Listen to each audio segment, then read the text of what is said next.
হৃদয়গুলো খুবই ব্যথিত। আজকে শহীদ আব্দুল হাদী ভাইকে আমরা এখানে শাহিদ করেছি। তো আমরা সর্বপ্রথম আল্লাহর কাছে দোয়া করছি, আল্লাহ তাআলা আমাদের ভাইকে শাহাদাতের সর্বোচ্চ মর্যাদা দান করুক এবং জান্নাতের মেহমান হিসেবে আল্লাহ তাআলা কবুল করুক। পাশাপাশি আমরা বলবো, যারা হাদী ভাইকে হত্যা করেছে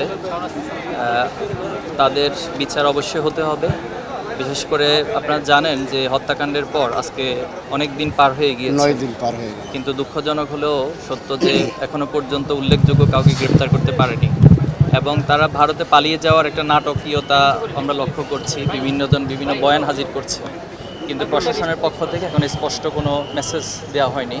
এটা আমাদের জন্য দুঃখজনক। বাংলাদেশের মতো একটি স্বাধীন সার্বভৌম রাষ্ট্রে একজন হত্যাকারী দিবালোকের মতো বাংলাদেশের রাজধানীতে এভাবে গুলি করে তিনি পালিয়ে যাচ্ছেন, ওনাকে এখন পর্যন্ত গ্রেপ্তার করতে পারেনি। তো আমরা জোর দাবি জানাচ্ছি এবং পরিবারও এই জোরভাবে দাবি জানাচ্ছে, সারা দেশের মানুষ এই দাবি জানিয়েছে যে হত্যাকারীদেরকে চিহ্নিত করে দ্রুত গ্রেপ্তার করা এবং দৃষ্টান্তমূলক শাস্তির আওতায় নিয়ে আসা।